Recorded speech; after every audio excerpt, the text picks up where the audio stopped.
Bueno, bienvenidos a las Jornadas Argentina 2050. ¿Qué país queremos en 30 años? El nombre que le hemos puesto a esta jornada. Ya estamos en el cuarto día, en la fecha de cierre.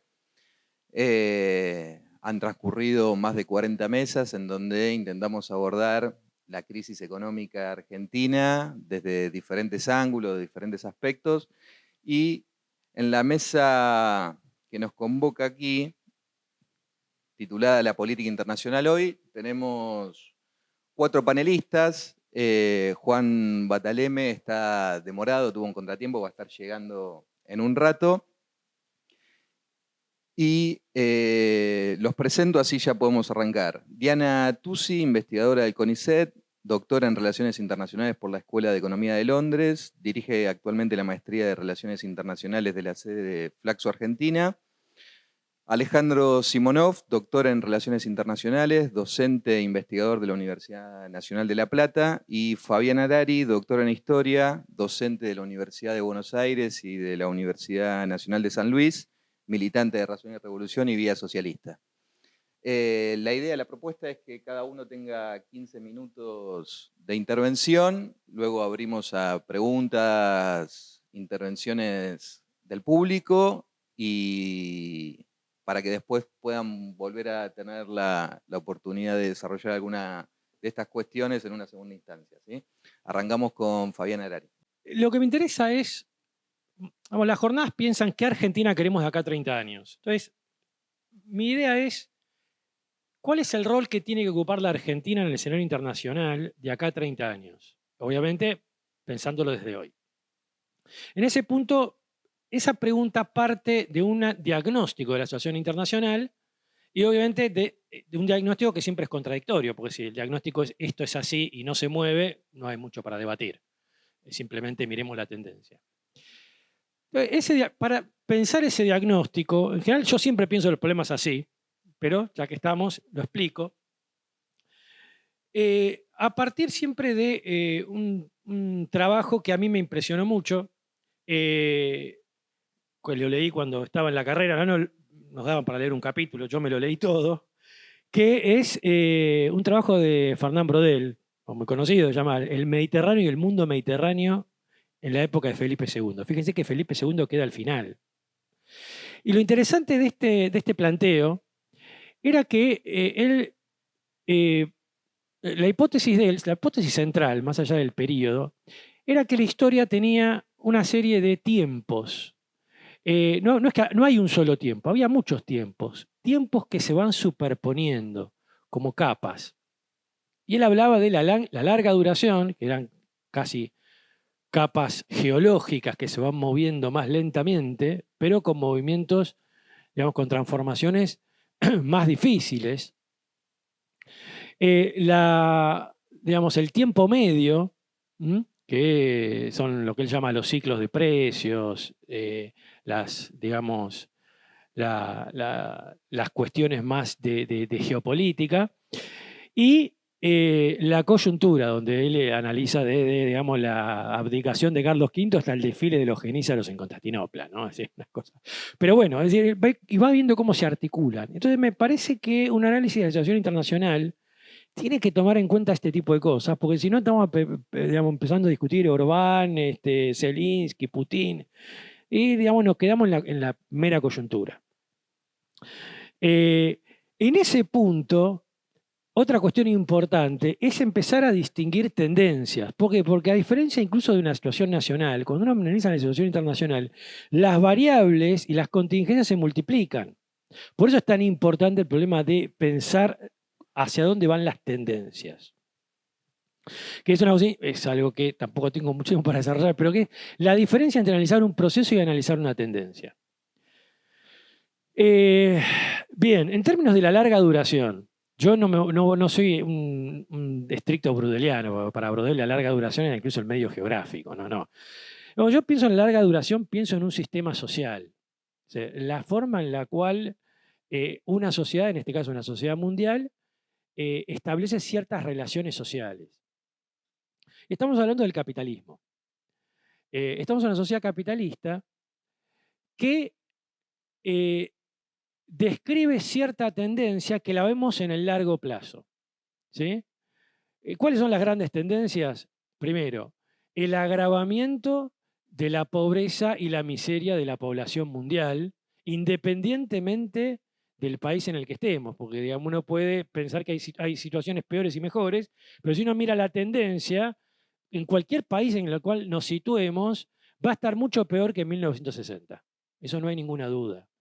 Incluso recomiendo, para el caso de Estados Unidos, dos libros muy accesibles y muy pedagógicos en este punto. Uno es el de Paula Lugones, que se llama En los Estados Unidos de Trump.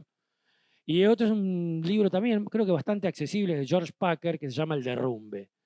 Que es muestran estrictamente, digamos, con casos muy concretos, como una civilización que parecía liderar al mundo se viene abajo y cómo la gente que vive ahí vive ese derrumbe. Entonces, lo que hay es una pobreza mundial acelerada en cualquier lugar que nos situemos, una desigualdad cada vez más alta, eh, una serie de guerras, es decir, no voy a decir sistémicas, pero sí recurrentes, ¿no? Es decir, un mundo que cada vez está en guerra. Eh,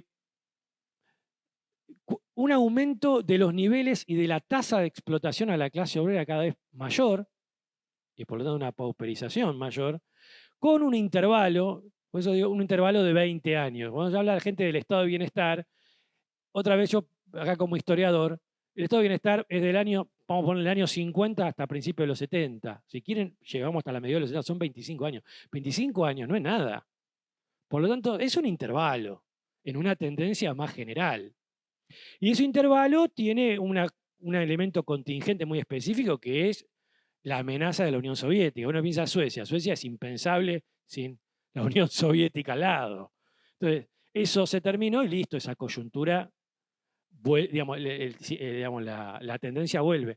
Obviamente, como digo, no es todo lo mismo. Si yo tengo una mancha de humedad, o mejor dicho, yo tengo humedad en esa pared, y el comportamiento no va a ser siempre el mismo. ¿En qué me refiero? Primero, digamos, eso se va a craquear la pintura, luego se va a aparecer un globo, luego ese globo se va a reventar y va a aparecer una aureola, luego se va a desprender la pared, luego, bueno, llegamos a un momento en el cual se nos cae todo. Pero digamos, la tendencia y el proceso orgánico es el mismo. Acá hay un desprendimiento de una pinchadura de caño. El caso de América Latina, lo mismo, digamos. Acá pasaron gobiernos de diferente tipo, apareció UNASUR, CELAC, Mercosur y lo que ustedes quieran, pero América Latina sigue siendo un continente agrario. En 1993 el agro representaba el 60% de las exportaciones, en 2019 representa el 70% de las exportaciones. Tengo acá los números de Argentina y Brasil, el caso de Brasil incluso es más interesante, ¿no? Es decir, pasa de un componente de 34% de exportaciones agrarias o minerales al 37%. O sea, bien, es decir, en general, esta es la tendencia. ¿Sí? En el medio, digamos, el tiempo medio, encontramos sí que ese devenir del sistema produce transformaciones muy sustantivas, sobre todo en los últimos 30, 40 años, a partir de los 70 para acá. Transformaciones en la burguesía y en el proletariado. En la burguesía, un avance formidable de la concentración y centralización del capital, a partir de los 70, y por lo tanto unas burguesías más chicas pero más poderosas, una serie de relocalizaciones del capital, no tengo mucho tiempo para profundizar, y la aparición, esto es importante, de capitalismos emergentes, es decir, nuevos espacios o desarrollo de nuevos espacios de acumulación. El caso de Asia, China, Corea, India, ¿sí? En ese orden. Lo cual es interesante, ¿no? Porque uno dice, bueno, el capitalismo son siempre los mismos países. No, acá tenemos 3 países nuevos, uno de los cuales ya es la segunda potencia mundial. Y eso implica un reordenamiento del mapa geopolítico. En el caso de la clase obrera, una reestructuración muy grande que tiene que ver con la explosión de lo que llamamos la población sobrante o la sobrepoblación relativa, en términos muy estrictos, son esas capas de la clase obrera que no pueden ser explotadas por la productividad media o encima de la productividad media, sino que están por debajo de la productividad media, es básicamente gente que al capital no le sirve, o solo le sirve al capital en determinadas condiciones. Eso pueden ser, hay dos fenómenos, dos grandes fenómenos. Hay un fenómeno que es la proletarización de la pequeña burguesía, pero aparece dos fenómenos. La desocupación en los países de larga data industrial o, digamos, capitalista, como los países más Argentina, Brasil y Europa, Estados Unidos, es decir, ese fenómeno aparece como desocupación. O subocupación o precarización. Y en el caso de otros países que tienen una base rural, por ejemplo, bueno, Corea, pero sobre todo China, incluso México, eso aparece bajo la forma de una nueva ocupación. Lo que Minky Lee, en un libro que recomendamos, que se llama Lucha de Clases en China, que lo acabamos de editar, se llama el nuevo proletariado. O sea, el proletariado chino tenía una serie de condiciones que se llamaban las tres, ¿cómo se llama? Los tres hierros, ahora no me acuerdo bien. Aparece un nuevo proletariado que es la migración rural hacia las ciudades, que no tiene ninguna de estos convenios que tenía el viejo proletariado y por lo tanto son hiperexplotados, ¿no? Es una forma de sobrepoblación relativa bajo la forma de clase obrera ocupada. Sí, esto es en términos de mediano plazo, que genera una crisis, genera un punto de quiebre, que es una crisis de hegemonía mundial. Es decir, hasta los años 2000, entre sobre todo del 89, incluso de más atrás, yo diría de principios de los 80, porque ya, digamos, a fin de los 70, la Unión Soviética está tirando la toalla. Pero digamos que de los años 80 hasta los 2000, yo diría hasta 2005, 2010, habría que periodizarlo, todavía eso no se hizo. Estados Unidos parecía como construir un mundo unipolar, que se afianza, como digo, la caída del muro de Berlín. Eso fracasa. No importa ahora por qué, podemos hablar de Afganistán, de Irak, de la economía, podemos hablar de un montón de cosas. La cuestión es que ese mundo unipolar hoy no existe. Hoy Estados Unidos sigue siendo la primera potencia militar y la primera potencia económica, de eso no hay duda, pero ya no está sola. Está básicamente China, que viene en ascenso económico, muy claro en la inserción económica de China en todas las economías, no solamente en África y en América Latina principalmente, sino incluso en Europa e incluso en Estados Unidos. Recuerden que China subsidia las compras de Estados Unidos a China, comprando los bonos del Tesoro norteamericano. Es decir, básicamente digamos, la composición, los bonos del Tesoro norteamericano viven de las compras chinas. Bueno, la inserción económica, la inserción diplomática. Recordemos, China tiene poder de veto en la ONU, tiene poder en el Fondo Monetario y ahora militar. Recordemos, China tiene lo que se llama el collar de perlas, tiene por lo menos 14 bases militares entre China y el norte de África. Tiene una base militar en Neuquén, no es reconocida, pero es una base militar. Tiene una inserción en Venezuela, militar. Pero bueno, es decir, aparece esto, estamos en un momento de transición. ¿A dónde nos va a llevar? Tampoco sabemos porque no se descarta que Estados Unidos retome su hegemonía a través de levantar la apuesta. Trump tenía una política muy mercado interneta y muy proteccionista, no en el sentido puramente económico, sino proteccionista en el sentido de buscaba no exponer a Estados Unidos a una ofensiva militar tan grande. Biden parece ser que retoma la agenda de Clinton-Obama y Bush, obviamente, pero el caso de Ucrania es un caso que nos sostiene a prueba.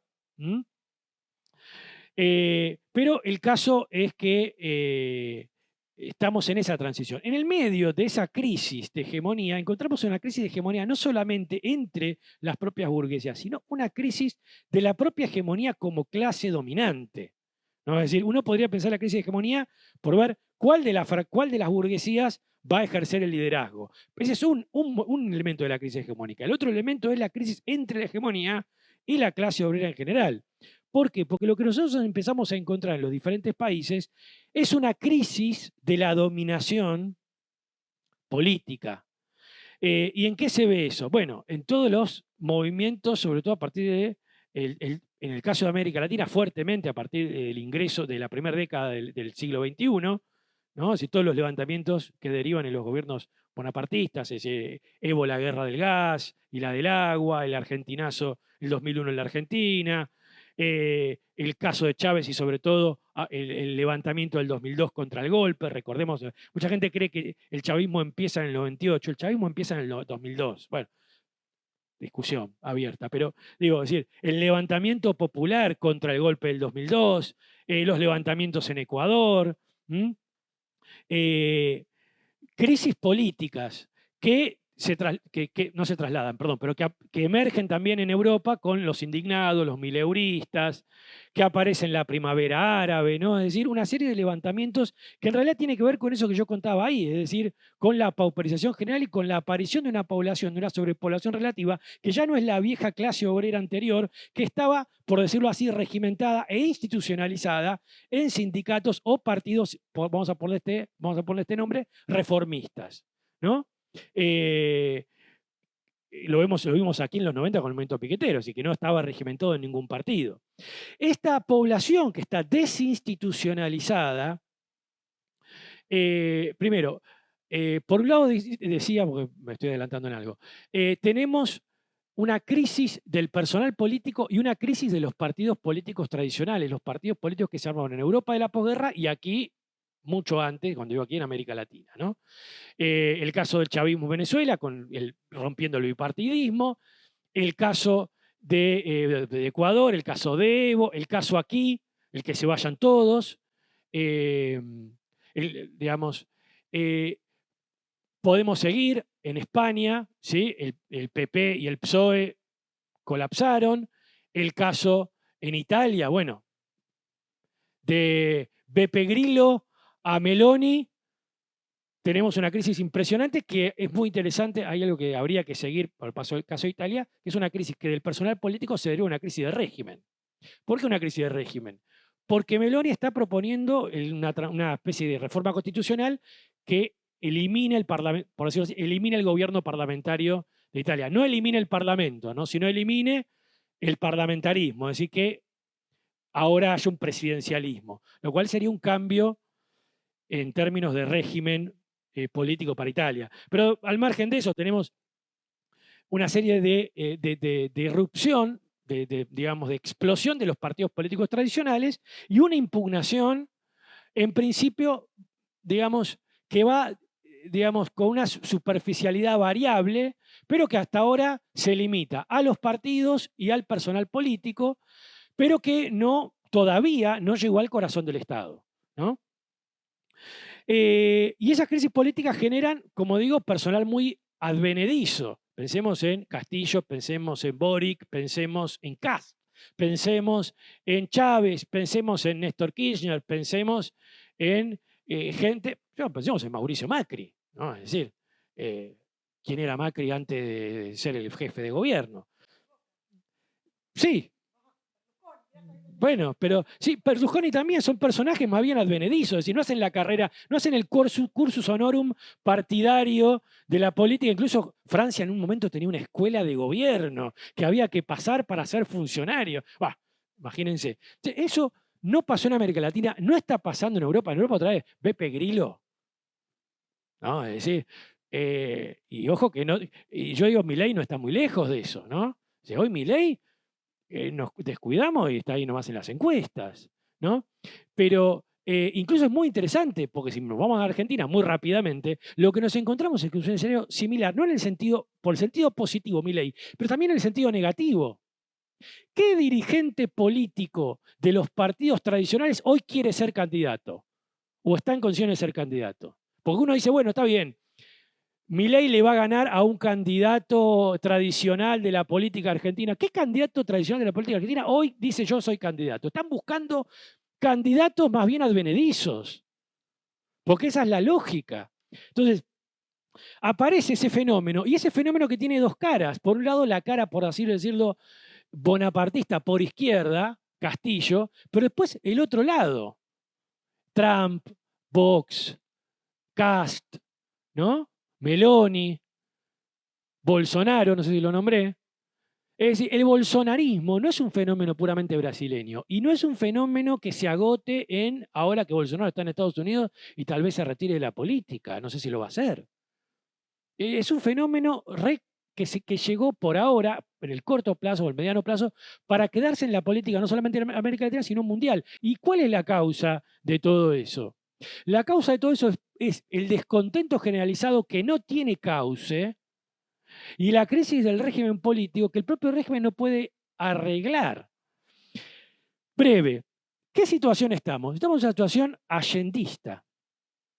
Creo que no solamente en Argentina, creo que en América Latina y creo que a nivel mundial. Es una situación en la cual hay un impas político en el régimen, hay un descontento generalizado, una impugnación generalizada a las formas de dominación al personal, pero que no se expresa en, como se hubiera expresado en los 70 o incluso en el 2001, en una especie de irrupción movilizadora generalizada, sino que se expresa, digamos, en un descontento que aparece en la vía electoral y en el plano en el cual cualquier personal político puede quedarse y cualquier personal político que quiere quedarse tiene por objetivo y por función reconstruir poder social a partir del poder político.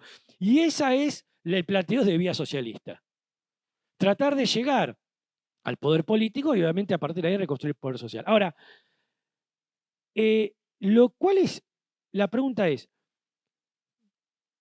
¿cómo llega Argentina, cómo Argentina debería relacionarse con este marco? Debería proponer ante esta crisis una solución socialista, una solución que, digamos, cuyo sujeto sea la clase obrera. Porque vamos a discutir un montón, UNASUR, Parlasur, lo que sea, vamos a discutir. El problema es cuál es el sujeto de todo eso. ¿Que queremos integrar a la Argentina? Sí, pero ¿cuál es el sujeto que va a integrar eso? Y acá, otra vez, la reivindicación del sujeto de la clase obrera, que pueda construir en un lugar, por lo menos la Argentina, un país, una sociedad vivible que actúe como espejo frente, como espejo, como forma de mirarse, como estímulo al resto de los países y que permita hacer un cambio en la larga duración, hacer un quiebre en esa larga duración, que sea en la dinámica del capitalismo mundial. Dicho de otra forma, arreglar el caño. Nada más. Bueno, gracias, muchas gracias. Van a ver un cierto contrapunto con Fabián de lo que voy a decir y tiene que ver, por supuesto, con cada uno, de dónde venimos cada uno, qué hacemos, cómo fuimos formados y conformados. La pregunta es muy interesante, que nos han planteado qué país queremos. Yo podría hacer una lista enorme de cosas que me gustaría, justa, libre, soberana, no hace falta ser peronista, participativa, democrática, distributiva. La lista es enorme, por supuesto.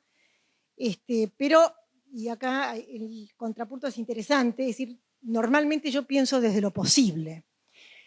Lamentablemente, por defecto, porque no soy una persona de fe, no soy una persona de fe. Creo que la utopía nos mueve, pero solo eso nos mueve. Y creo que hay que pensar la acción política desde lo que somos. Es decir, yo mido unos 60 y aunque me ponga tacos altos, nunca voy a medir unos 80. Un poco es eso, la medida de las cosas, en ese sentido. Digamos, hay cosas que yo puedo hacer y hay cosas que no puedo hacer. Por más norte y ambición, fe y utopía que tenga. Entonces, hay un contrapunto acá en cómo armamos la acción política y en cómo construimos la acción política. Me parece que es muy interesante para la discusión. Ese es un primer punto, una primera premisa de la que parto, un contrapunto con Fabián. Y el otro punto del que voy a partir, que por ahí es un contrapunto con Alejandro, con quien he compartido también otras ocasiones, como con Fabián, es que mi premisa es que la política es economía política, es decir, que la política es económica. Y esto me parece que hay que tenerlo en cuenta porque la economía lo que me da es un sistema de premios y castigos, un sistema de incentivos. Y la economía internacional, que es el tema de la mesa, la economía internacional tiene y ha tenido un sistema de premios y castigos para la Argentina que estaba, primero, no quiero ir mucho más atrás, pero digamos desde 1945, en un mundo partido por la Guerra Fría, Argentina en el mundo occidental, digamos, en el espacio estratégico del mundo capitalista, y el resto del mundo, bueno, no, el resto del mundo no, y después el mundo comunista.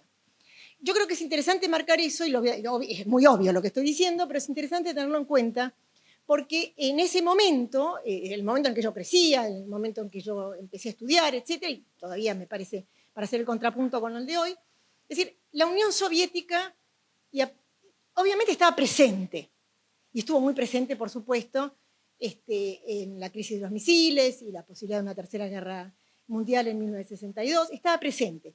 Pero la Unión Soviética, perdón, no daba a América Latina, no dio a América Latina incentivos económicos. Es decir, no había rublos, para ponerlo, había dólares, pero no había rublos. No había un canal de exportaciones a la Unión Soviética hasta que Helbert lo abre, a principios de la década del 70, tampoco era masas de autos que se le vendieron, no había, tampoco ni a Cuba, digamos, hasta que se rompe el bloqueo también en el mismo momento. Entonces, realmente la estructura económica argentina y el sistema de incentivos de la economía internacional, para nosotros, de la economía internacional, venía provista por Estados Unidos. Con todos yo no estoy defendiendo esto, por supuesto, estoy haciendo una descripción para hacer el contrapunto de hoy. Lo que tenemos hoy, hacer el contrapunto con el hoy.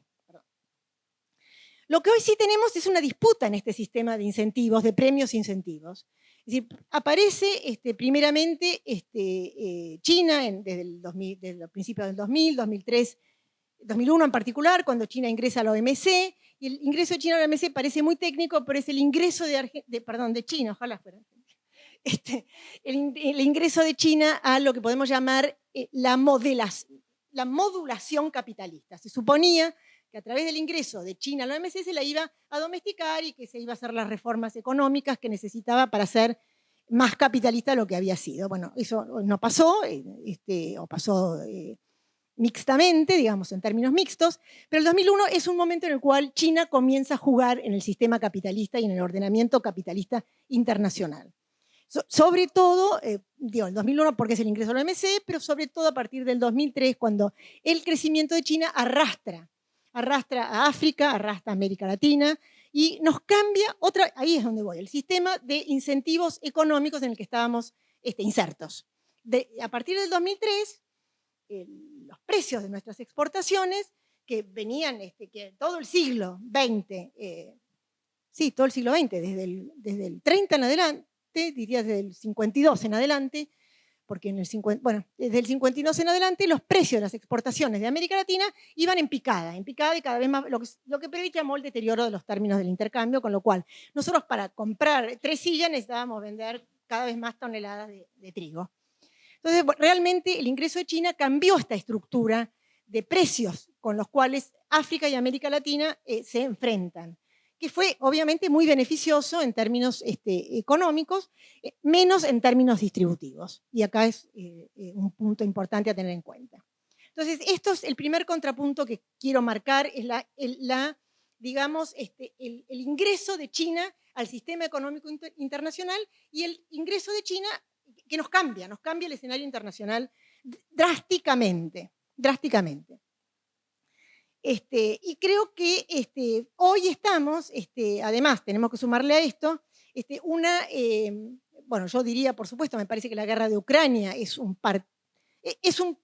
parteaguas, me atrevo a decir que es un parteaguas, podemos discutirlo, pero es por lo menos el indicador de un nuevo parteaguas, así como uno podía decir el 2001-2003, es un cambio en el sistema económico internacional, en la economía internacional, por el arrastre que va a tener China, en los bonos del Tesoro, que es no subsidia a Estados Unidos, pero sostiene económicamente. Si China empieza a vender los bonos del Tesoro de Estados Unidos, cosa que por ahí pudiera hacer en cualquier momento, y debe estar haciendo en realidad, gradualmente, obviamente también el equilibrio económico internacional es otro.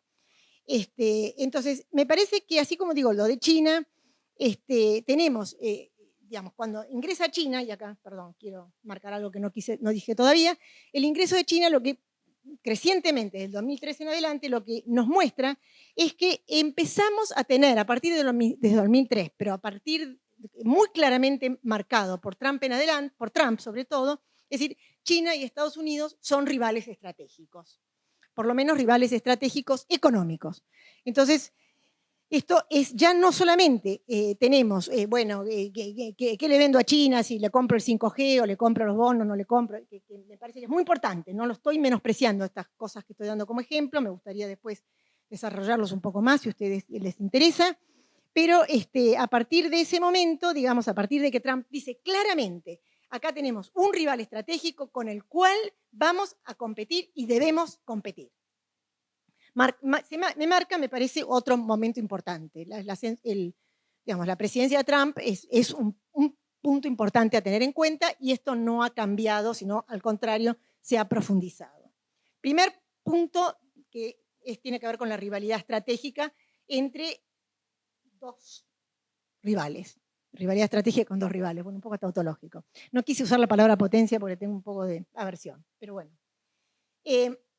Hoy, guerra de Ucrania, se superpone a esta rivalidad estratégica con mucha, no es fácil, yo no diría, digamos, que China y Rusia están aliadas. Puedo estar equivocada, pero no lo veo como una alianza, sí veo cierta cooperación. Y veo también disputas y tensiones, así que todavía no es muy claro ese panorama, es decir, los dos rivalizan con Estados Unidos, pero no rivalizan de la misma manera, y me parece que hay que tener en cuenta dos cosas que quisiera decir y marcar, es decir, Rusia no tiene la potencia, por más que nunca vimos un rublo en América Latina, ni hoy tampoco, veíamos, cuando yo estudiaba, muchas... el manifiesto comunista se repartía gratuitamente, Das Kapital lo leíamos con facilidad, si no te metían en cana, y había ese tipo de influencia cultural, ideológica. Pero plata, nada. Rublo, ni un mango, nada. Entonces, creo que esto es muy importante tenerlo en cuenta. No había incentivos económicos. Y fíjense lo mal que le va a Allende, ¿no? En 1973, pensando, no sé si Allende pensaba que la Unión Soviética le iba a tirar algún rublo, pero obviamente le hizo un corte de manga. Bueno, esto es lo que estoy diciendo que ha cambiado. Rusia, a diferencia de China, no provee muchos incentivos económicos. Y marco la palabra muchos, porque sí tiene gas, tiene petróleo, y tiene tecnología para el gas y el petróleo, y tiene armas, y tiene armamento nuclear. Entonces, hay otro tipo de incentivos que Rusia nos trae al mundo, y con lo cual tenemos que ver este mundo que muy bien Fabián decía, había sido un mundo unipolar, sobre todo a partir de la década del 90, pero para América Latina había sido el patio trasero de Estados Unidos. Hoy esto está en disputa definitivamente. Rusia tiene, como decía, cierta capacidad importante, militar, tecnología, sanitaria.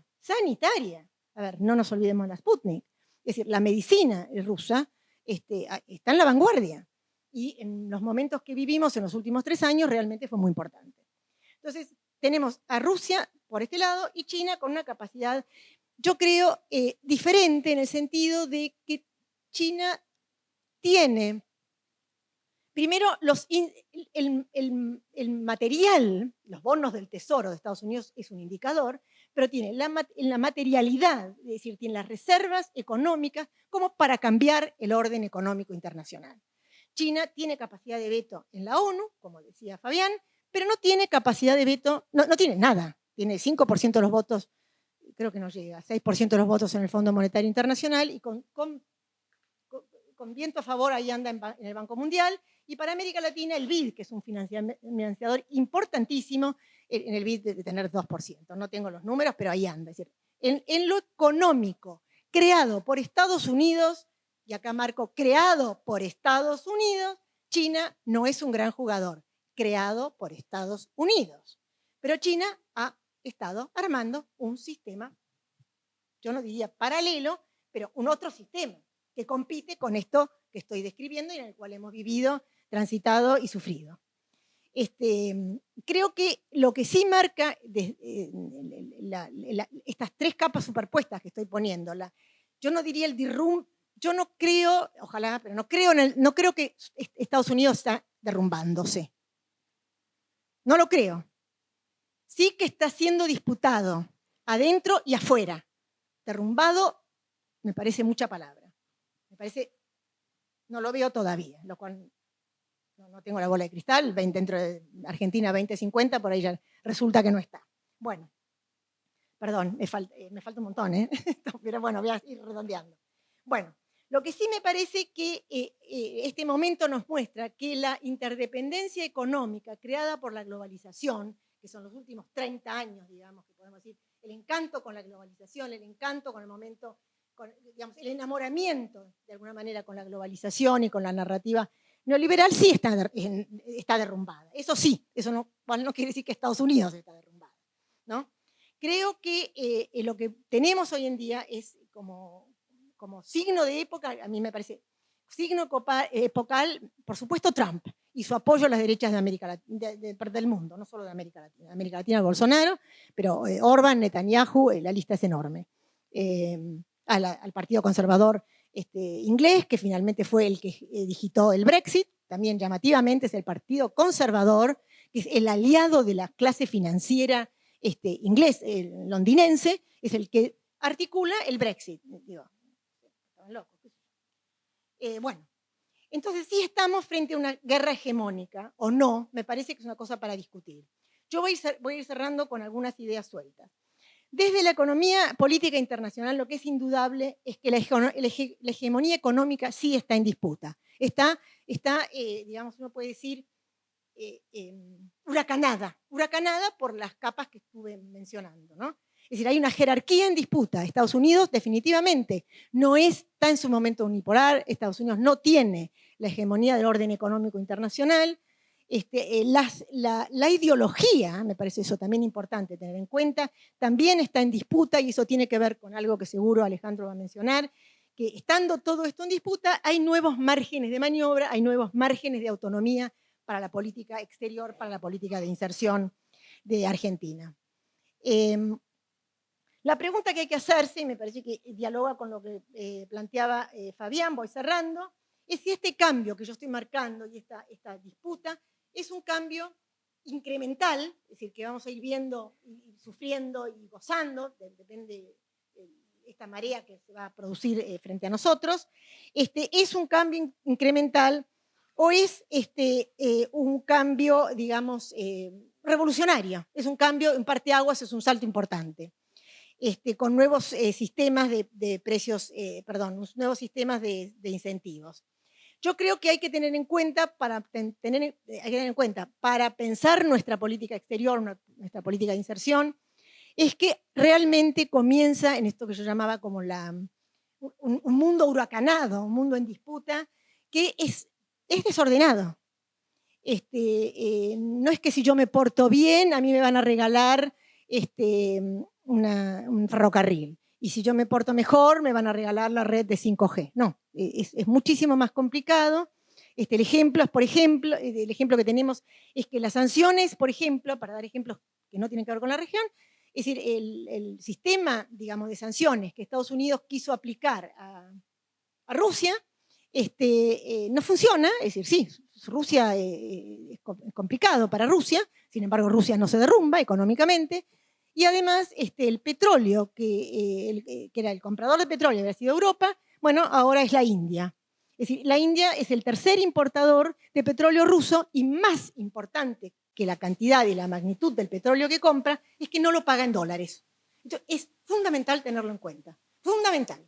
Es que tenemos un margen de maniobra. Yo no digo que Argentina lo tiene, porque Argentina tiene el peso de la deuda, pero que es posible tener un margen de maniobra internacional que no habíamos imaginado con esto que le decía, antes no había rublos, era dólar o dólar, ¿no? Turquía, otro ejemplo, miembro de la OTAN, permite a Rusia evadir las sanciones y Rusia comercia vía Turquía. Es decir, hay montones de ejemplos como estos. Estos son los 2 o 3 que leí en los diarios en los últimos días. Y es lo que yo podría llamar es un mundo post-hegemónico. No es un mundo, es un mundo con hegemonía en disputa, no con una hegemonía única. Pasa lo mismo con la compra de armas. En América Latina, Estados Unidos en los últimos días le dice a Argentina, Brasil, Colombia, Chile, me parece que nadie más, miren chicos, ustedes la verdad véndanle estas armas que ustedes tienen, que son un poco obsoletas, ¿por qué no se, que seguro les han comprado a Rusia y a no sé quién, regálenselas a Ucrania, que nosotros le vamos a dar equipamiento más moderno. Bueno, no, venga, no, nos quedamos con estas armas. O si no, haremos otra cosa, pero no se le es decir, hay una autonomía, un margen de maniobra que no era imaginable años atrás. Bueno, para cerrar, este margen de autonomía, sí, es algo inimaginable, podemos usarlo, podemos no usarlo, es otra pregunta. Obviamente para nosotros el peso de la deuda es una restricción enorme, y no quiero decir que China nos va a salvar, porque así como dije que los precios de las commodities subieron mucho con las compras de China, nosotros tenemos déficit comercial con China. Y eso no lo hemos podido resolver, y eso sí tiene que ver con la resolución, la falta de dólares en la Argentina, por lo tanto, la resolución del tema de la deuda. Puedo seguir con el tema de la deuda, pero me parece que pronto me pegan. Gracias, Diana, por tus palabras. Sí, ahí cuando Gonzalo Sanz me convocó para hablar sobre el escenario internacional en el 2050, me generó cierto escozor primero, ¿no? Primero porque, bueno, soy profesor de historia y obviamente una de las cosas que nos machacan mucho, por lo menos en la época que yo era alumno, por suerte después eso cambió, era que, bueno, el futuro nos estaba vedado, ¿no es cierto? Eso era algo. Pero bueno, obviamente había voces contrarias a eso, como la de José Luis Romero, que señalaban claramente que en el análisis de largo plazo, que es un poco lo que Anales con Brodel propone, digamos, la historia sí podría bucear, por decirlo de alguna manera. También es cierto que las relaciones internacionales tienen alguna disputa en torno a esta cuestión, ¿no? Es decir, siempre desde el mainstream se sostiene que la capacidad de predicción en la construcción de teorías y conceptos es algo importante, sobre todo cuando fijan los estándares de los conceptos y teorías que aparecen en la periferia, aunque no miran en el mundo central qué es lo que pasa con sus propias teorías, ¿no? Y ahí podríamos hacer una lista larga, ¿no? La falta de previsibilidad del fin de la Guerra Fría, la propuesta del fin de la historia, digamos, como elementos donde la perspectiva, digamos, no funcionó como debiera. En ese sentido, me parece más razonable tener una perspectiva como la que sostuvieron recientemente Dani Rodrik y Stephen Wolf, cuando sostienen en cómo construir un mundo mejor, que aunque no disponemos de la información suficiente como para poder ver el futuro, debemos arriesgarnos a hacerlo conociendo esas limitaciones, ¿no es cierto? Y partiendo precisamente de esa tensión, digamos, es que me parece importante tratar de ver qué es lo que acontecerá en ese escenario ahí hacia adelante, ¿no es cierto?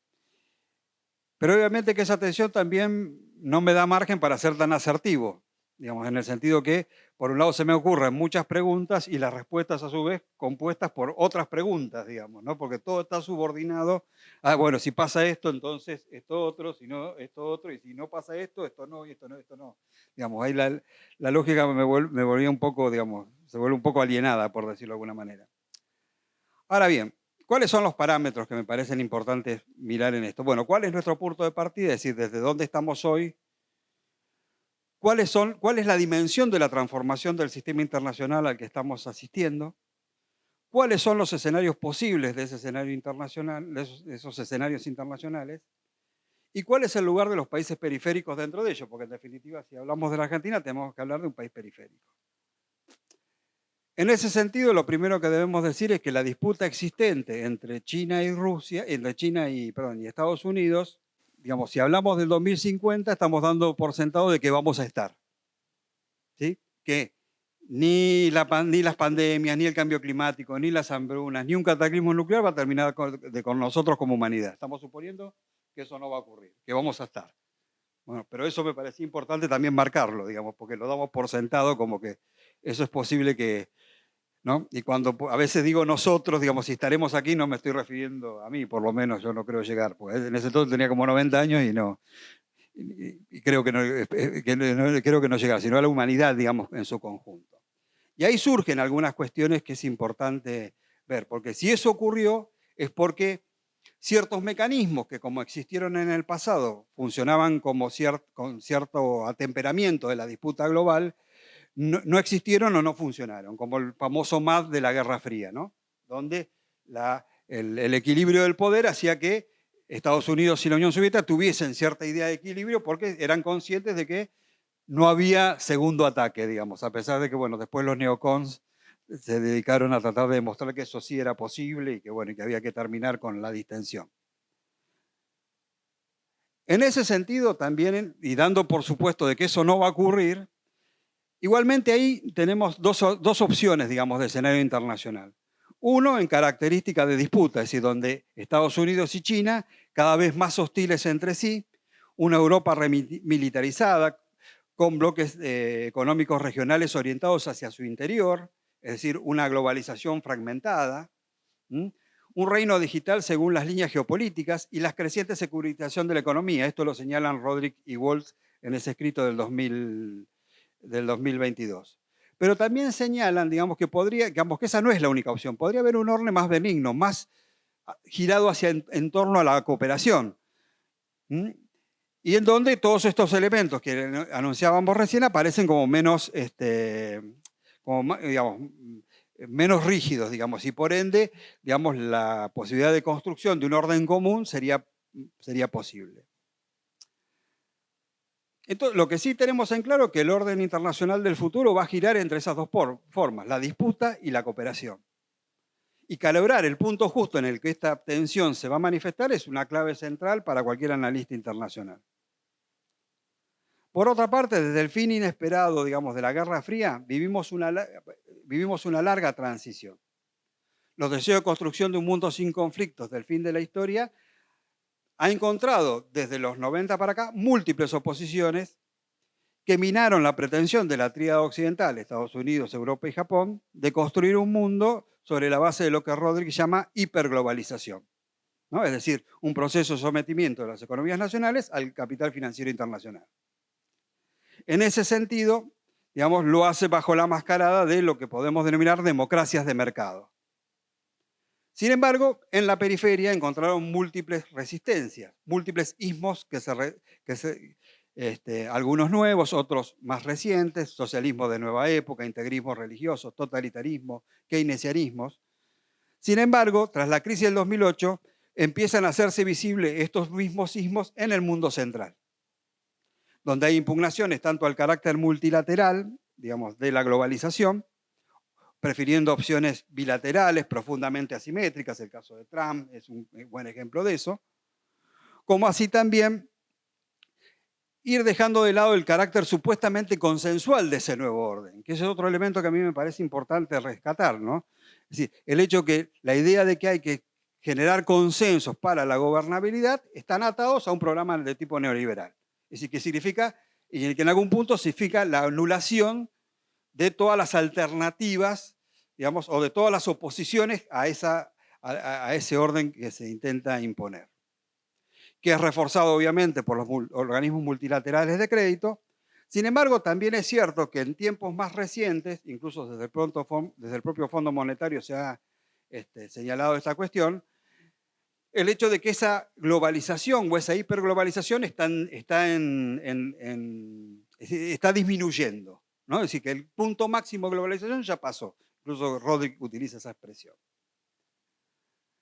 Obviamente que a esto hay que sumarle otros elementos, me parece, que agregan a esta situación, como fue la pandemia del COVID-19 y la guerra de Ucrania, que impactaron e incrementaron ese proceso de desglobalización, generando, digamos, una creciente regionalización de las cadenas de valor, que ese me parece que también es el dato importante, la cuestión material ahí es importante para eso. Y la otra, como señaló Dana también, un inicio de un proceso de desdolarización de la economía, del comercio internacional. No solamente, hay múltiples casos donde vemos que hay un alejamiento de ese patrón. Creemos que estos elementos, digamos, van a alterar, digamos, el funcionamiento del sistema internacional, tradicionalmente anclado, digamos, en lo que se conoce con el nombre de sistema westfaliano, que se caracterizaba, digamos, es un sistema que se ve por un conjunto de estados independientes, ¿no? Que, por un lado, no interferían en asuntos internos, cosa que la globalización sí machaca a partir de la promoción de la idea de la promoción de la democracia de mercado, o digamos, también el otro elemento que es el control mutuo de las ambiciones de poder, digamos, ¿no? Lo que se llama el equilibrio de poder. Sin embargo, hay dos cuestiones que me parecen importantes hacer notar con respecto a este régimen internacional. Por un lado, la propia transformación que Occidente hace del sistema a partir de la hiperglobalización, y la segunda es la pérdida de relevancia de Occidente frente al nuevo ascenso de Asia, que me parece que ese es otro elemento para tener en cuenta. Ambas cuestiones nos llevan a preguntarnos si no estamos asistiendo al fin del mundo que se habría instaurado en 1648, por la forma que está adquiriendo este modo de capitalismo. Como apuntó Jan Bremer en un artículo de hace 2 años, las empresas de tecnología no son meras herramientas en manos de gobierno y que ellas están configurando cada vez más un entorno global en que operan los gobiernos, ¿sí? Sin embargo, no todas las opiniones, no todos comparten la opinión de Bremer. Walls mismo dijo que ese contexto sin restricciones en las cuales las empresas de las Big Tech crecieron se está restringiendo y por ende, y que por otro lado, digamos, estas grandes empresas tecnológicas, junto a otros actores no estatales, siempre van a continuar operando dentro del marco establecido de los gobiernos. Es decir, que no va a haber una impugnación del sistema interestatal, básicamente. Entonces, por lo lado tenemos esta cuestión, el cambio, digamos, donde los estados dejan de ser quienes controlan o construyen el escenario internacional. Que eso sería una transformación, digamos, muy profunda, digamos, ¿no es cierto? A esto le debemos sumar el ascenso de China. Y en donde el ascenso de China, digamos, es para nosotros una gran incógnita. ¿Por qué? Porque, digamos, las formas de dominio no son extrañas, digamos. ¿Por qué? Porque viene de una cultura, una tradición absolutamente distinta. En ese sentido, lo que podemos decir que la mayoría de los análisis con los que contamos, cuando hablan de la globalización o de la globalización en estilo chino, se circunscribe mayoritariamente a describir la ruta de la seda, donde hay una definición importante y que contrasta con Occidente, ya que es un impulso de infraestructura de origen estatal, ¿no? Y donde el Estado es importante. Por otro lado, digamos, eso también lo observa, digamos, la forma, digamos, que podría estar adquiriendo esta globalización china, la encontramos también en una asociación regional que China impulsa, que se llama la Asociación Comprensiva Económica Internacional, donde también es un programa, para no hacerlo muy extenso, digamos, donde hay un punto, digamos, que es claramente distinto a los acuerdos de comercio regulado impulsados por Occidente. ¿Por qué? Porque excluyen, por ejemplo, las regulaciones en materia laboral y ambiental, ¿no? Y esto hace que los sectores globalistas, digamos, de algunos de los países que forman parte de ese conglomerado, como Australia, consideren que es una propuesta poco ambiciosa. Finalmente tenemos otro elemento más para tener en cuenta, que es un concepto chino, que es el concepto de Tianxia, que quiere decir todos bajo el mismo cielo, que es un concepto utilizado por intelectuales chinos para explicar cómo funcionaría el mundo regido por China.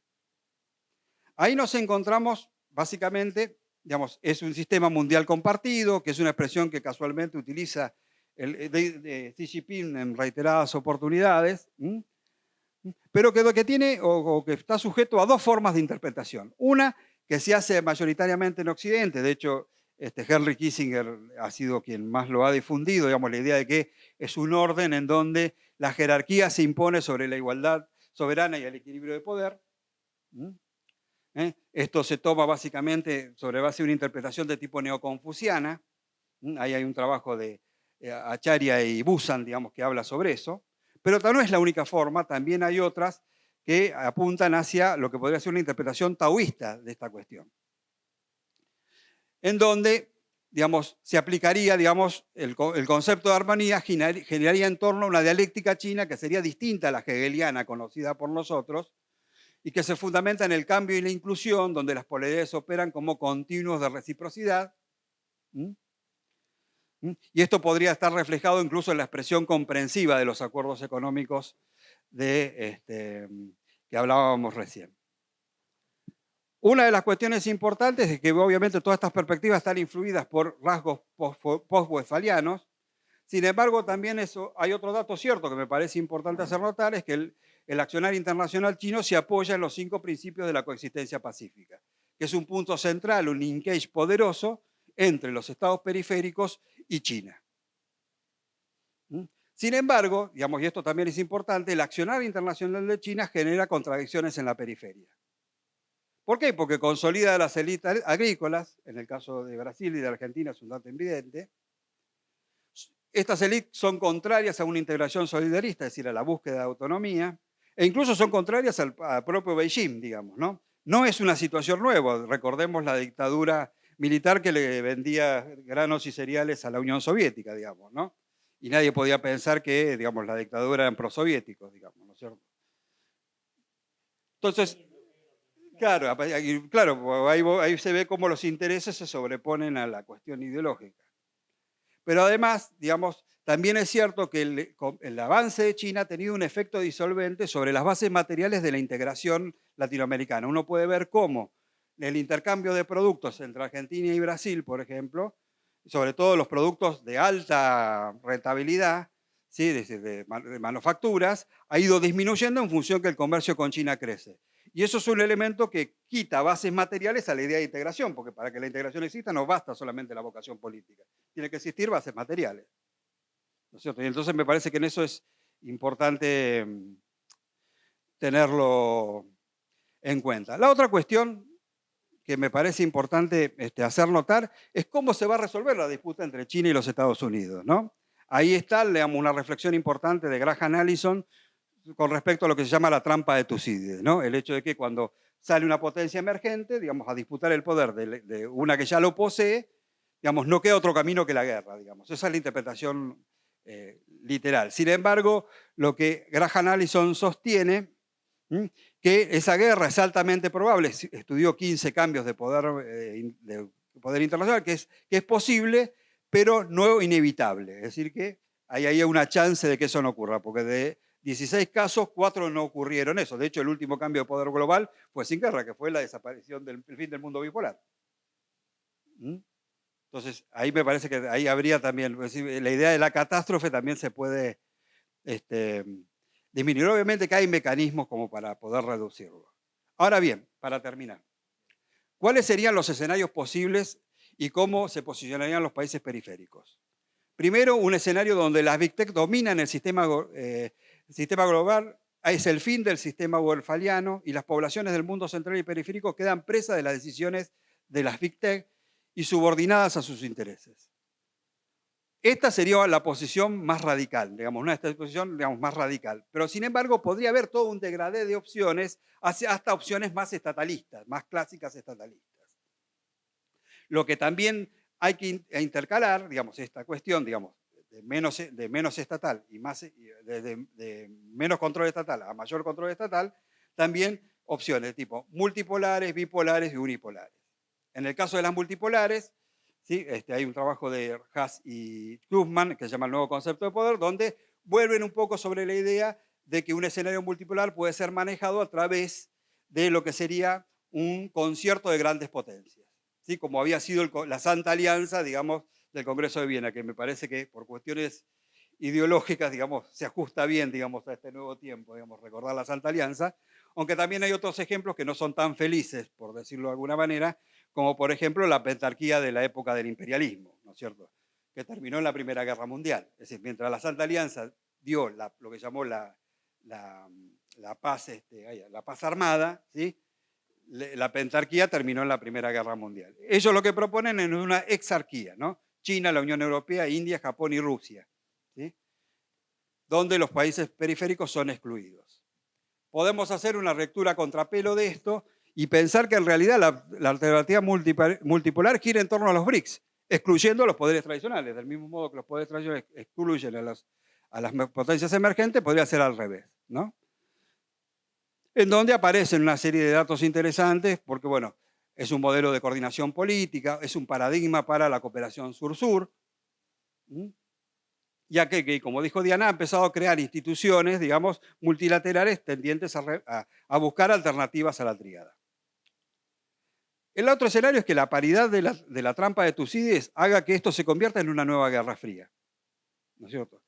Y en donde, digamos, ahí tenemos, digamos, como espejo hacia atrás, digamos, obviamente la Guerra Fría. Y después contaríamos con dos escenarios, digamos, uno de Pax Americana, de continuidad de la Pax Americana, y otro de lo que sería Pax Cínica, ¿no? La Pax Americana, los Estados Unidos per se o con sus socios de la tríada continúan desfigurando los principios westfalianos para favorecer sus intereses, escudándose en lo que Baudrillard llamó el fundamentalismo soft, que es la promoción, digamos, de determinada forma, digamos, de promoción de la democracia, los derechos humanos, que están, digamos, ajustados a la lógica de mercado. O en palabras más o menos similares, la definió Eric Hobsbawm cuando habló del imperialismo de los derechos humanos en una entrevista que le hizo la Newsweek Review en 2010. En el caso de la paz cínica, que tenemos la sensación que el mundo podría estar girando en esa dirección, ¿por qué decimos esto? Porque del mismo modo que fines del siglo XIX y principios del XX, los caos sistémicos beneficiaban a los Estados Unidos, hoy está pasando lo mismo con China. De hecho, hay dos ejemplos que me parecen interesantes. Uno, a partir de la lectura de Kissinger y Arrighi, quienes los dos sostienen que a pesar de que, digamos, ven el mundo de manera muy distinta, digamos, ninguno de los dos dudó en sostener que el verdadero ganador de la guerra contra el terrorismo fue Beijing. O incluso lo que ocurrió hace unos días, el acuerdo que China promovió entre Teherán y Riad, que marca el poder de China, porque es algo como que uno no puede medir, digamos, yo no sé cómo medirlo, pero uno ve que las fuerzas están operando en esa dirección. Uno no tiene la capacidad como para ver en qué consiste. Ahora bien, si este cambio de poder ocurre, ya termino, ¿no? ¿Cómo sería, digamos, cuál sería la posición para un país periférico? ¿No? Entonces ahí me parece que hay tres opciones, ¿no? de producirse el cambio, digamos, ¿sí? Porque todos lo estamos poniendo entre preguntas. Si pasarse de un área a un área al otro de manera temprana podría tener beneficios altos, ¿sí? Porque tendría el reconocimiento de la potencia en ascenso. Pero los costos también serían altos, ya que la potencia en declive tendría capacidad para disciplinar esa acción. Hay un punto intermedio donde ambas fuerzas están neutralizadas, donde recompensas y sanciones están equilibradas, y ahí sería el momento de hacer ese salto. O cuando es demasiado tarde, ¿no? Cuando la potencia en ascenso ya consolidó su poder y la del declive pierde totalmente su capacidad sancionatoria.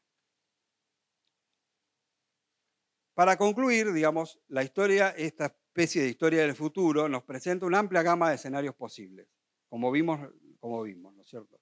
Ellos nos imponen la necesidad de precisar la información que disponemos, de cuál será el contexto internacional y cuál es el lugar de los países periféricos en él, ya que la exactitud del diagnóstico resulta imprescindible por tener un menor margen de error en la consecución de nuestros objetivos y en la construcción de capacidades que nos permitan poder decidir.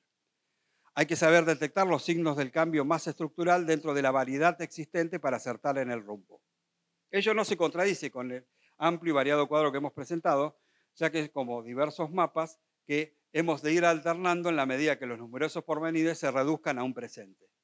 La elección y complementación adecuada de esas cartas de navegación radican en las ambigüedades que nos permiten seguir navegando y buscando la Cruz del Sur, que nos oriente para salir de esas aguas tumultuosas de este presente y en la consecución de búsqueda de maniobra para nuestras sociedades. Gracias.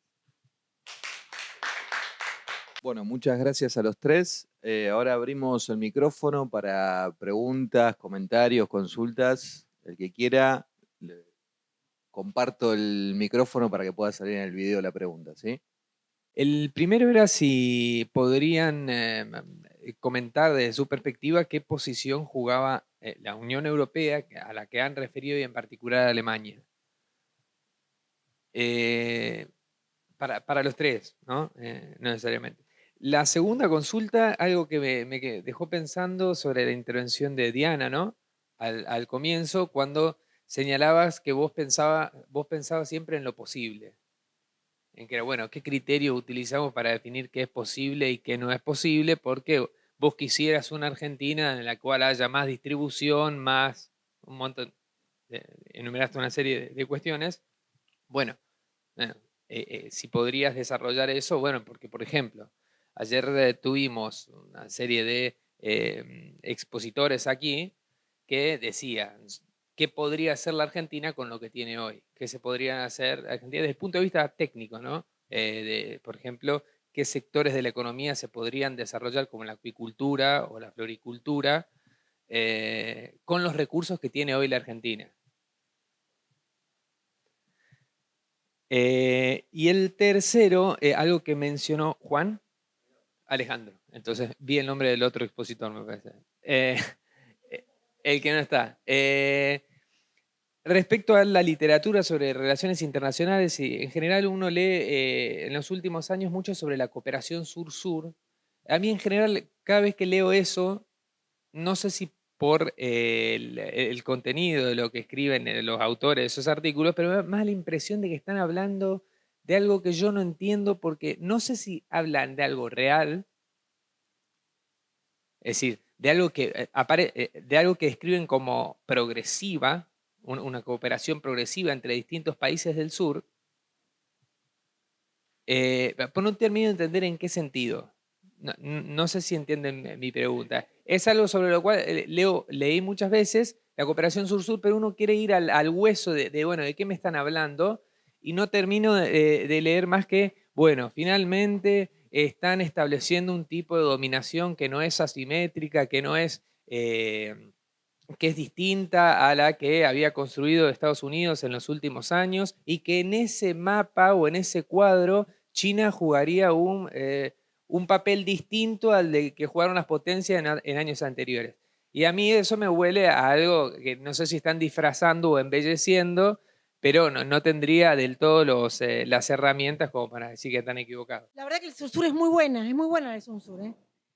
Y no sé te la voy a poder responder. Es decir, es tan buena que no sé si te la voy a poder responder, pero me parece que voy a empezar por esa porque es la que me resulta más fácil. Pero no, espera. Primero Europa. A ver, es muy interesante lo que os planteaste. ¿Dónde está Europa? Nadie mencionó Europa.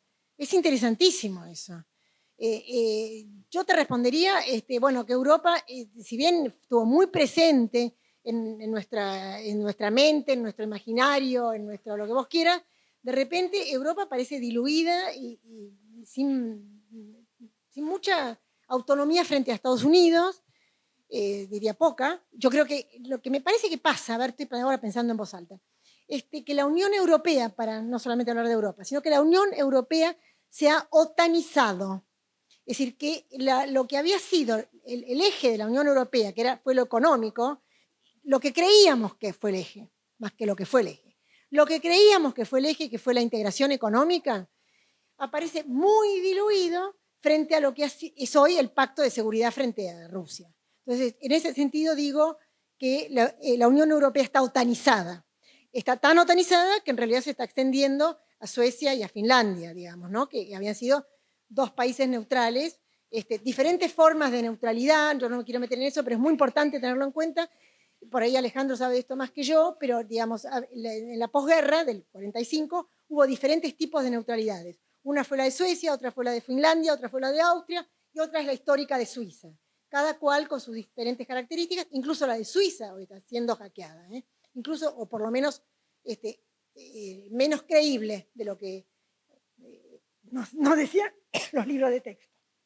Volviendo a Europa, yo creo que lo que pasa con Europa, y por eso no lo estamos poniéndole en escenario, es que deberíamos ponerlo, no digo que no, pero volviendo a la conversación que tuvimos y al panel que tuvimos, algo pasó que ninguno mencionó Europa. Y me parece que es esta otanización de Europa, para dar una primera respuesta. Segundo, el mundo posible. Es muy buena la pregunta también, ¿qué es posible? Es decir, ¿qué es posible en un rango de tiempo? Alejandro hablaba del 2050, bueno, es decir, yo no veo cambios cualitativos, es decir, veo cambios incrementales, a menos que haya un derrumbe, que tampoco lo veo, ¿no? Es decir, que haya un derrumbe y que tengamos, bueno, una tercera guerra mundial puede ser que haya una tercera guerra mundial, puede ser que haya otra pandemia, puede ser, pero vuelvo a mi incapacidad de pensarlo, y eso sería, digamos, bueno, obviamente un pensar de nuevo. Pero, es decir, que es posible. Yo creo que, bueno, primero creo, con todas las falencias que ha habido, yo creo, es feo lo que voy a decir porque es disputado, digamos, que en realidad, a ver, ¿cómo ponerlo sin que sea horrible, digamos? Que el comercio con pares es más fácil, no sé si más beneficioso, pero más fácil que con países no pares, con países hegemónicos, para ponerle un nombre. Es más fácil. No estoy diciendo que sea más beneficioso, porque un poco lo que decía Fabián, o lo que también decía Alejandro, que finalmente la primarización de nuestras exportaciones y el comercio con China llevó a una mayor primarización y un fortalecimiento de lo que podemos llamar las élites agropecuarias. Entonces, yo estoy diciendo más fácil, ¿no? Mejor. Mejor es otra cosa y bueno, ahí te enfrentás con el sistema de incentivos de la economía internacional que a veces manejás y a veces no. Y mucho tiene que ver con lo que haces para adentro. Entonces, lo que haces para adentro, que me parece que tiene que ver con eso. Es decir, lo que haces para adentro tiene que ver con elegir apostar, digamos, no sé si elegir apostar a sectores con potencial de desarrollo. En la Argentina está hablando del hidrógeno, del litio, de la Vaca Muerta. Yo creo que Vaca Muerta es el más asible de todos, sin decir que va a ser la revolución y que vamos a ser todos independientes después de Vaca Muerta. Pero me parece que es el que más asible y el que más cercano está y el que más divisas nos va a traer y por lo tanto más liberación de lo que para mí es el corset de la deuda. Voy cerrando con tu pregunta, y acá termino. Cooperación sur-sur, yo separaría en dos. Primero, lo que es China hasta recientemente, yo ahora últimamente no veo tal vez, que China siga hablando de cooperación sur-sur, sino que está hablando de la franja y la ruta de la seda, los acuerdos, ¿cómo se llaman? Los comprensivos que mencionó Alejandro. El discurso de sur-sur es menos vigente hoy que hace 3 o 4 años. No sé si estarían de acuerdo con lo que estoy diciendo.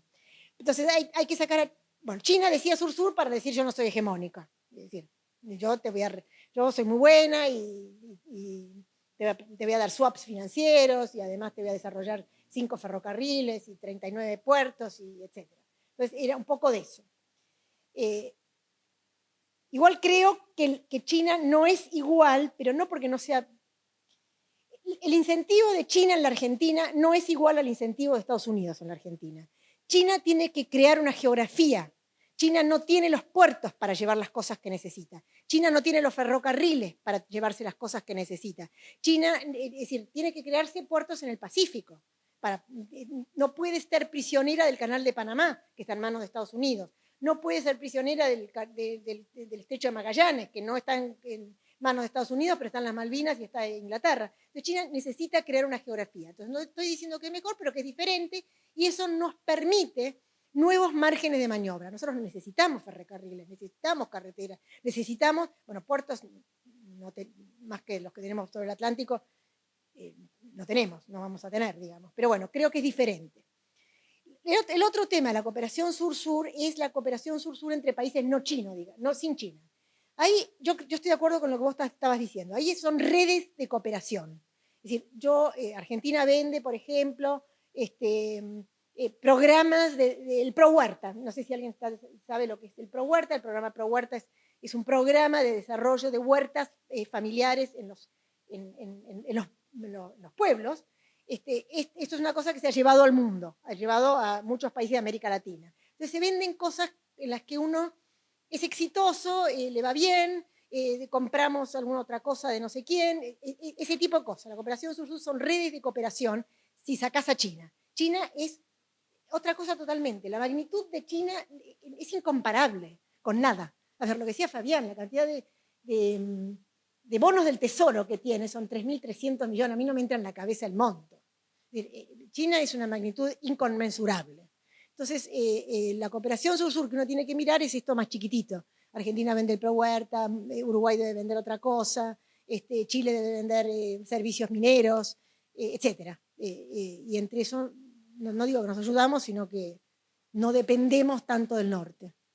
¿Mm? Buenas tardes, profesora. Buenas tardes, profe Fabián. Buenas tardes, profesor. Una pregunta, bueno, varias. Profesora, el canal que se estaba haciendo en Nicaragua con China es parte de lo que usted llamaba el paralelo económico, pero a su vez, en esto sí ya voy a entrar yo con Fabián y los compañeros aquí, que ya es general, la dictadura de Nicaragua,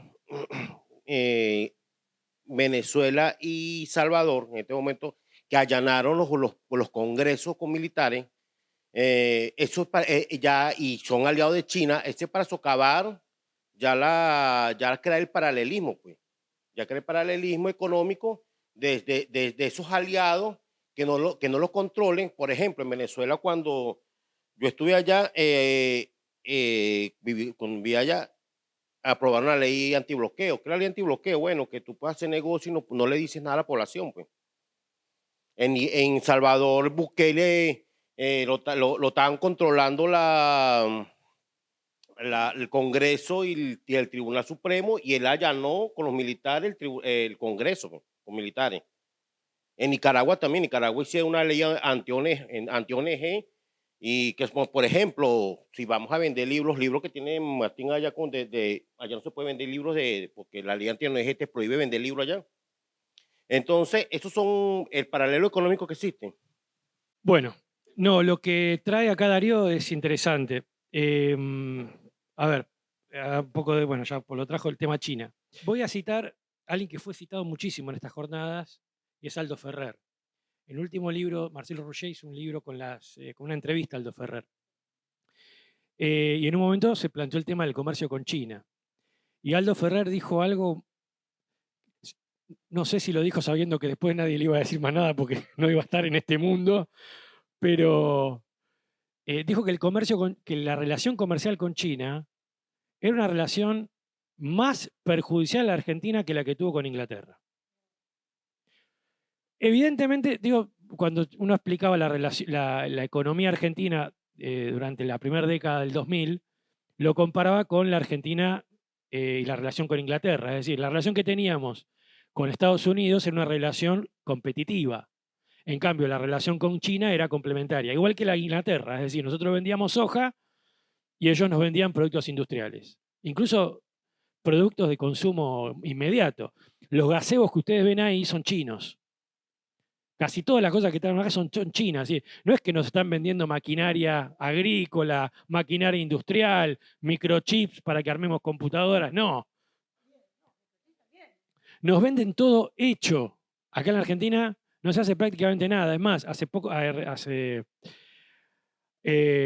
la otra mesa, ¿cuándo fue la mesa de ayer? Estábamos viendo que la Argentina pasó de importar, no, en la mesa anterior, el porcentaje autopartista fabricado acá y fabricado en el exterior. Es decir, la Argentina se viene transformando en una especie de país que se viene, claro, que se va reprimerizando. Entonces, la relación con China es una relación que, como bien decía, Diana, acá hay una cuestión de conveniencia. Yo no creo que nosotros compensamos a los chinos de que el comercio debería ser otro. Porque ellos tienen su propio interés. Ellos quieren ser una potencia industrial, están en eso, tienen un problema con el agro, por eso el convenio para criar chanchos, es decir, ellos no llegan a criar todos los chanchos que tienen que criar, y por lo tanto el convenio es que criemos chanchos, es decir, que suscribió hace poco Cristina, es decir, ¿cuál es el destino de la Argentina en una relación que privilegia a China? Y una reprimarización, una destrucción del aparato industrial. Por eso, esto es interesante, esto no lo digo yo, lo dice la UIA. La que está en contra de una de un reperfilamiento hacia China es la UIA, que la que sostuvo en su momento Malcorra. Recordemos que Malcorra cae, no por problemas personales, cae porque ella estaba en contra del comercio con China. Entonces lo ponen a Fourier, que es más pro-chino. Pero la Unión Industrial puso el grito en el cielo cuando hubo ese cambio. Y la pregunta es, ¿qué país queremos? Porque si nosotros vamos a destruir todo el aparato industrial, nos vamos a dedicar a criar chanchos, en primer lugar nos va a sobrar un montón de gente. Y segundo, tenemos una mano de obra poco calificada. Entonces, ¿qué mano de obra queremos? Y a partir de eso, ¿qué educación queremos? Porque una mano de obra poco calificada requiere una educación poco calificada. Entonces, ojo con esta cuestión del comercio con China. Uno no se opone a comerciar con nadie, ni niega ni va. Hay un punto en el cual el comercio exterior tiene que ser la prolongación de una política interior. Es decir, depende de qué Argentina queremos, eso nos va a dar el comercio que nos corresponde. Y acá la cuestión es, ¿qué queremos? ¿Una Argentina agraria como la que tenemos? Con una industria que nos sirve, que básicamente la tenemos que andar subsidiando porque, digamos, no hay forma de que funcione. Es decir, la Argentina tenía en el Mercosur una ficción, la ficción de nos vendemos entre nosotros porque nos protegemos. Pero era una ficción. Si uno mira los índices de productividad, la productividad argentina se venía retrasando con respecto a la productividad mundial. Y de hecho, Mercosur no evitó la relocalización de industrias en Brasil. Y como bien decía Diana, no sé, dijo Diana o dijo, ahora no me acuerdo, ¿por qué lo dijiste vos, Diana? Que la alianza con China de América Latina desbarató el Mercosur, porque ahora cada uno, de hecho Uruguay quiere terminar con el Mercosur, pero a Uruguay no le importa, porque Uruguay tiene 3 millones de habitantes. Si yo vivo de la soja y de criar chinos y de criar chanchos, yo con 3 millones de habitantes no, me arreglo. Claro, me arreglo, pero la Argentina tiene 45 millones de habitantes, no puede vivir de eso. Entonces, la pregunta es, ¿queremos un país industrial? Yo creo que sí. Queremos un país industrial, pero una industria que funcione, porque Argentina tiene industrias físicas, pero las industrias no funcionan. Cualquier indicador que tengamos va a decir que la industria no funciona. Y la evidencia, el fenómeno, ¿cuál es? Es decir, el fenómeno evidente de eso, ¿no? Es decir, el síntoma de todo eso. Y la devaluación de la moneda crónica que sufre la Argentina. ¿Por qué la moneda no vale? Porque el trabajo argentino no vale. ¿Y por qué el trabajo argentino no vale? Porque nadie nos quiere comprar lo que nosotros hacemos, que es de mala calidad. ¿Y por qué? Porque la industria que tenemos es una industria que no es competitiva. Entonces tenemos que hacer una industria competitiva. Es nuestra competitiva que logre insertarse en ciertos nichos de alta composición de capital, que permita una clase obrera ocupada, con una alta composición técnica, es decir, una mano de obra muy calificada que permita obviamente que pague salarios altos, porque otra vez, la cuestión no es repartir plata sin que esa plata se cree, porque eso no tiene patas cortas, eso se va, cuestión elemental de economía. Entonces, esos salarios altos tienen que estar basados en una producción de acorde a la productividad mundial. Entonces yo puedo pagar esos salarios porque esos salarios se pagan.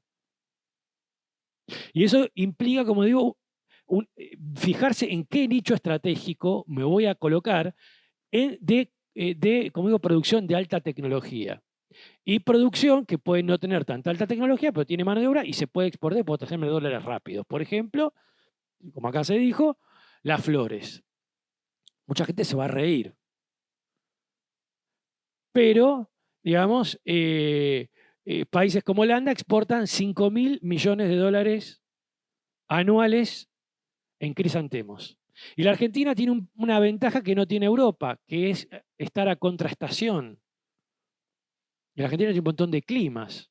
Por lo tanto, la Argentina perfectamente podría ser un exportador de flores. Porque la Argentina puede perfectamente, eso es una cuestión, la Argentina puede perfectamente, a ver, yo entiendo, después, Diana, si querés explicarme cómo un largo colombiano va a impedir que nosotros exportemos. Pero ahora vamos a eso. Después, luego el largo colombiano va a impedir que nosotros exportemos. Pero ahora, yo no sé cómo el largo colombiano impide que Holanda exporte o que otros. Bien. El tema de salmón, la Argentina perfectamente con piscicultura podría exportar 8.000 millones de dólares anuales en salmón. O sea, triplicar la exportación ganadera. Todo eso se puede hacer. Cobre, no puede ser que el cobre esté de un lado de la cordillera y del otro no. Acá hablaban de Vaca Muerta. El acuerdo de Vaca Muerta se firmó en 2013. ¿Cuántos años tuvimos para hacer un caño? Un caño no pueden hacer. Y cuando hagamos el caño, los combustibles fósiles no van a servir más. Tenemos que ir hacia la energía atómica, la energía nuclear. Ahora, ¿se puede hacer eso? Sí, claro que se puede hacer. Hay 9 millones, si no 10 millones de desocupados, subocupados, perceptores de planes, trabajadores negros, es decir, gente que en realidad no está siendo ocupada realmente. Ese es un potencial. Los desocupados no son una pérdida. Son una pérdida si uno le paga planes para que barran la vereda, por una cuestión política, de una clase que es parasitaria. Como no tiene nada para darles, le da plata para que no se rebelen, para que me voten en las elecciones y que barran No, eso es un potencial económico. Ahí tenemos un potencial económico. Plata, esto es muy sencillo. El 60% del presupuesto nacional se va en subsidios al capital. Ahí tenemos una masa enorme puesta a poner en producción. La pregunta, por eso digo, hay mucho pesimismo, yo creo que, y resignación, hay que pensar en positivo, hay que pensar que eso se puede hacer. Todo esto, todo esto tiene como la cuestión técnica. Técnicamente esto se puede hacer. Ahora, ¿por qué nadie lo hizo en 20, 30 años? Y acá vamos a la cuestión social, el sujeto. ¿Quién gobernó la Argentina en los últimos, yo diría 200 años, pero pensemos en los últimos 70, 80 años? Es la misma clase social que es incapaz de hacer esto. A nosotros esto, no somos genios. Yo estoy seguro que estas cosas que se nos ocurrieron a nosotros, que están en el libro, la debe saber cualquier técnico que pasó por el Ministerio de Economía, por el Ministerio de Planificación o por el Ministerio de Desarrollo Social. Me juego la vida que lo sabe. Y que digo más, lo saben mejor que nosotros. Por eso si nosotros llegamos a gobernar, lo que vamos a hacer es juntar a toda esa gente y traerla que nos explique cómo se hace. Lo de las flores, nosotros lo descubrimos, lo pensábamos, pero lo descubrimos en una entrevista a un investigador del INTA. O sea, tenemos el INTA y el INTA, que realmente es un desperdicio de cerebros. ¿Por qué digo desperdicio de cerebros? Porque hay gente que está pensando grandes problemas, que está haciendo una cantidad de trabajo intelectual enorme, que podría dar una solución a millones de personas, y no hay nadie que venga y diga, hagamos esto. Otra vez, un problema es el sujeto, la clase social. Y ahí vamos a la viabilidad social. Yo acá escuché muchísimas cosas sobre integración, cooperación, disputas. Y la pregunta es, sobre los estados, ¿la clase obrera no puede decir nada? ¿No tiene nada para decir? ¿No tiene nada para hacer? Y si uno se pone a mirar, en realidad sí. Lo está diciendo todo el tiempo. Es más, toda la crisis que hay, porque nadie la puede escuchar y nadie la puede interpelar. Los gobiernos no se sostienen, no se están pudiendo sostener, les cuesta sostenerse. ¿Por qué? Bueno, por esto que estoy diciendo. Acá hay una crisis. Acá hay un actor que no está siendo escuchado y por lo tanto todas las elucubraciones políticas que se hagan tienen el riesgo de naufragar porque sus propios gobiernos que lo tienen que llevar adelante no sabemos si van a seguir en pie. Trump sería imposible en un Estados Unidos regimentado. Trump es el producto de un descontento generalizado.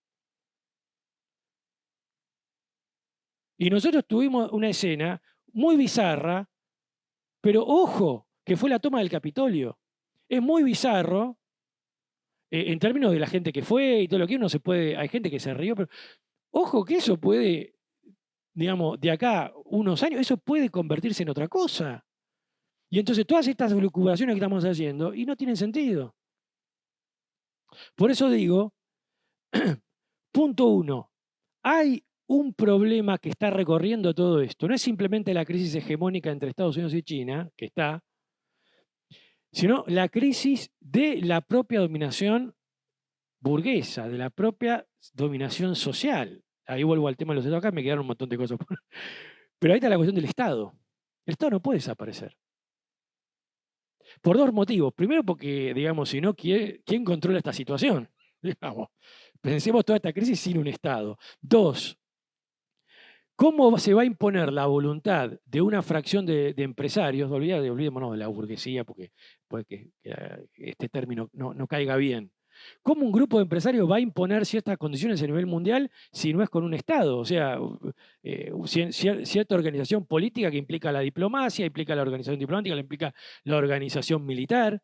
Todo eso requiere una serie de organizaciones y de una sistematicidad, de una jerarquía, de una serie de direcciones. Porque cuando va a hablar un canciller, no está hablando el canciller, está hablando toda una institución histórica detrás, está hablando todo un Estado detrás.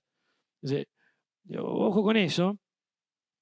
Y bueno, no, nada más. Por partes aquí. La pregunta con respecto a la cuestión de por qué Europa no es importante o no aparece visible, digamos.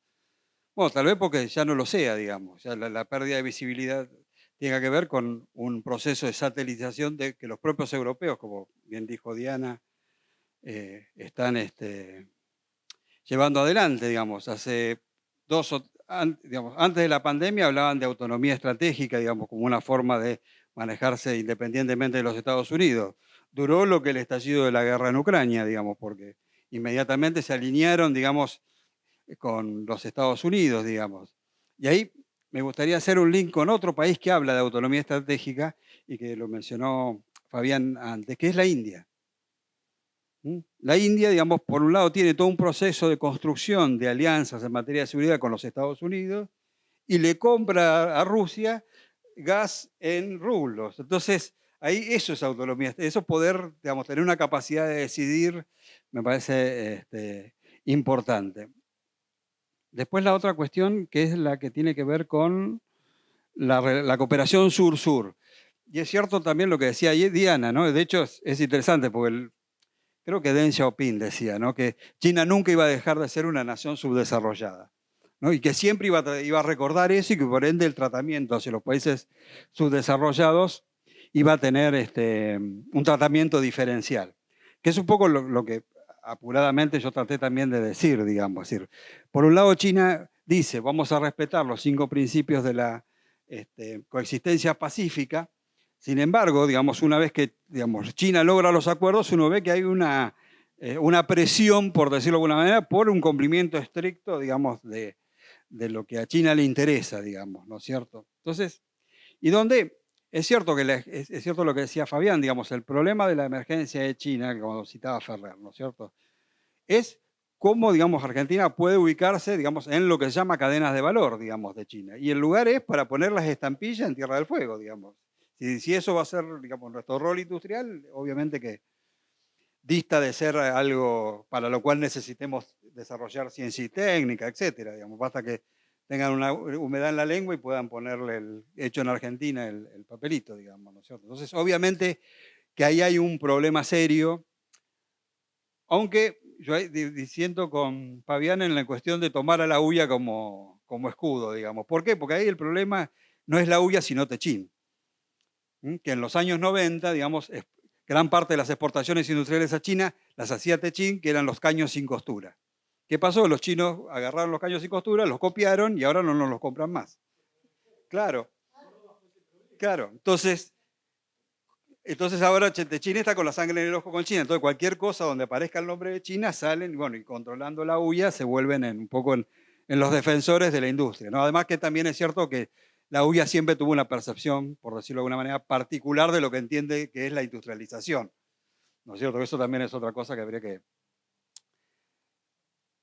Después, incluso con respecto a que la hegemonía china, digamos, sería peor que la británica. Bueno, a mí hay un dato que a mí siempre me pareció interesante en eso, ¿no? Que Escudé hablaba bien de ese cambio de hegemonía.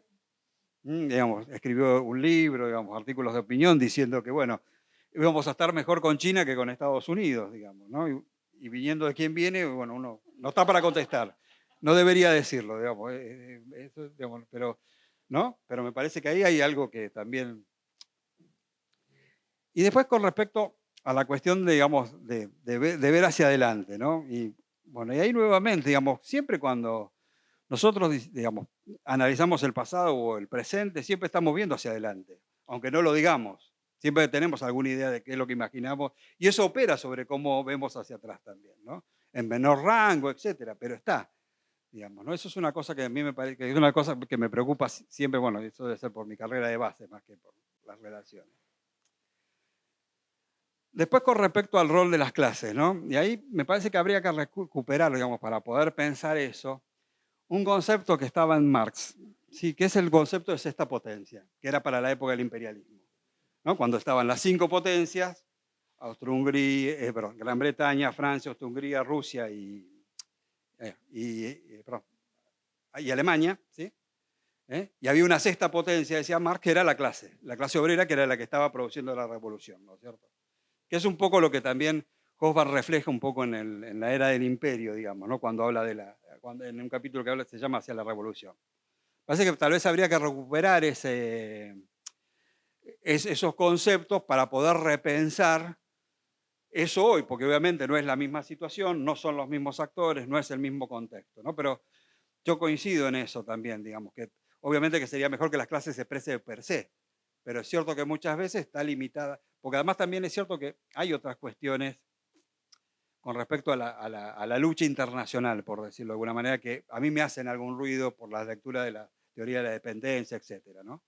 En donde yo no sé si la solidaridad internacional es posible, la solidaridad de clase es posible, ¿no? Porque como señaló la teoría de la dependencia, las clases marginadas en el mundo central tienen en cierta medida ciertos beneficios que no estarían dispuestos a perder frente a... Y ahí ahí hay una discusión teórica que me parece que tal vez habría que... Claro, que es... Sí, tal vez sí, pero creo que también ahí es un elemento que habría que verlo. Y lo otro también es hacia dónde van esos sectores que son marginados y empobrecidos por... Y hasta ahora, digamos, los nombres que vemos nos dan temor, porque son Le Pen, Bolsonaro, Trump.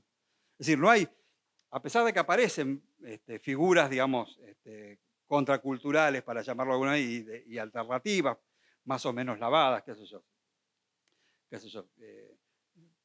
Corbyn en el laborismo británico, Bernie Sanders en los Estados Unidos, Mélenchon en Francia, digamos, no logran la adhesión popular. Y lo mismo ocurre también con los otros movimientos, que eso es otra cosa que a mí siempre me llamó la atención. Los movimientos como los Ocupas de Wall Street, etcétera, no logran construir alternativas políticas, digamos. No se transforman en política. O terminan en un fiasco, como lo que le está pasando a Boric ahora en Chile, ¿no? Entonces, ahí me parece que también hay como déficit, digamos, más allá de que obviamente uno preferiría que sea otra cosa, digamos, ¿no? Pero eso también me parece importante marcarlo. Bueno, eso nada más para... Dos o tres cositas, digamos, la verdad que... perdón, ya está, perdón. Bueno, brevemente, yo no en ningún momento diría que, para tenerlo claro, es decir, que el comercio con China es mejor, no. Sí digo y dije que China ofrece otras cosas. No es lo mismo. No estoy diciendo que es mejor. Estoy diciendo que ofrece otras cosas. Entonces, sí que el comercio con China está primarizado. Sí, pero China nos está dando Huawei. No nos olvidemos. Hay tecnología detrás de los intereses de China. ¿Que nos lo va a regalar? No. Pero es diferente. Y al ser diferente, también hay que tener en cuenta, lo voy a repetir, es decir, China necesita crear su geografía, necesita no ir por el canal de Panamá, necesita crear puertos, necesita crear ferrocarriles. Eso para nosotros es muy importante. Es muy importante porque no los tenemos y no tenemos la financiación para hacerlo. Entonces, creo que no hay que mirar solo la primarización del comercio, que es muy mala, no estoy diciendo que es buena, sino que no está sucediendo solo eso, sino que hay muchas otras cosas. Y que también hay que mirar y que volviendo a la pregunta de lo posible, este es el rango de cosas posibles de las que yo tengo que elegir y poner y sacar y mezclar. Eso es lo que digo por posible. Lo cual no quiere decir que mañana le voy a estar vendiendo reactores nucleares. Sí, puede ser. INVAP puede vender a China, sí. Nosotros no vendemos solo porquerías. En eso estoy en desacuerdo con Fabián. Nosotros no vendemos solo porquerías. Vendemos cosas buenas, entre ellas muy buenos alimentos y reactores nucleares. Me gustan, no me gustan, pero no son porquerías.